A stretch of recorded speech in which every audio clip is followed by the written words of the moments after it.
ಮಾಡಬೇಕಾಗಿದೆ ಕರ್ನಾಟಕದಲ್ಲೇ.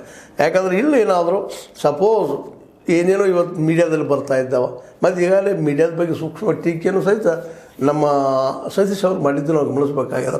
ಇಲ್ಲ ನಾವೊಂದು ಹೇಳ್ತೀನಿ, ಇವರೊಂದು ಬೇರೆನೇ ಮಾಡಿಬಿಟ್ಟಿರ್ತಾರಪ್ಪ ಅನ್ನುವಂಗೆ ನಾ ಆ ರೀತಿ ಹೇಳಿಲ್ಲ.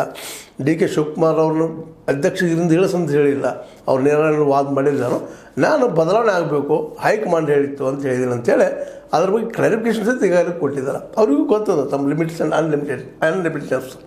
ಯಾಕಂದರೆ ಲಿಮಿಟ್ನೊಳಗೆ ತಮ್ಮ ರಾಜಕೀಯನ ಮಾಡ್ಕೊಂಡು ಬಂದಂಥವ್ರು ಯಾವಾಗಲೂ ತಮ್ಮ ಒಂದು ಪ್ರತಿಯೊಂದು ಹೆಜ್ಜೆಯನ್ನು ಸಹಿತ ಹಲವು ಸಲ ವಿಚಾರ ಮಾಡ್ಕೊಂಡು ಹೆಜ್ಜೆ ಇಡುವಂಥವ್ರು.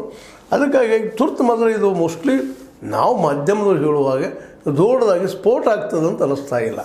ಆದರೆ ಇದು ಆರದ ಬೆಂಕಿ ಮಾತ್ರ ಅದ ಒಳಗೆ, ಇಷ್ಟು ಅದರಲ್ಲಿ ಸುಳ್ಳೇನಲ್ಲ, ಅದು ಅಷ್ಟು ಸತ್ಯದ.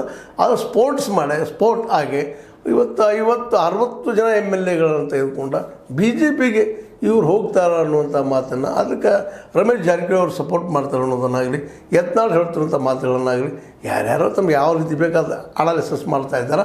ಬಟ್ ಅಂಥ ದೊಡ್ಡ ಸಾಹಸಕ್ಕೆ ಮೋಸ್ಟ್ ಪ್ರೊಬಬ್ಲಿ ಸತೀಶ್ ಅವ್ರಿಗೆಲ್ಲ ಸತೀಶ್ ಅವ್ರಿಗೆ ಗೊತ್ತದ ಇಂದಿನ ನಾಳೆ ಭವಿಷ್ಯದ ಕಾಂಗ್ರೆಸ್ನೆಲ್ಲ ಸ್ವಲ್ಪ, ಯಾಕಂದರೆ ಇಲ್ಲಿ ಸೀನಿಯರ್ಸ್ ಇದ್ದಾರೆ, ಅವ್ರನ್ನೆಲ್ಲ ಮೀರಿ ಮೇಲೆ ಹೋಗ್ಬೇಕಾಗ್ಯದ.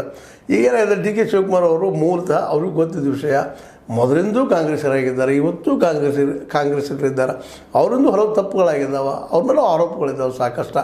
ಆದರೂ ಆರೋಪಗಳಿಲ್ಲದಂಥ ರಾಜಕಾರಣಿ ಯಾರಿದ್ದಾರೆ ಇವತ್ತು ಇಡೀ ದೇಶದಲ್ಲಿ? ಯಾವುದೇ ಪಕ್ಷದಲ್ಲಿ ಇರಲ್ಲ, ಮೋಸ್ಟ್ಲಿ ಸಿಗಲಿಕ್ಕಿಲ್ಲ.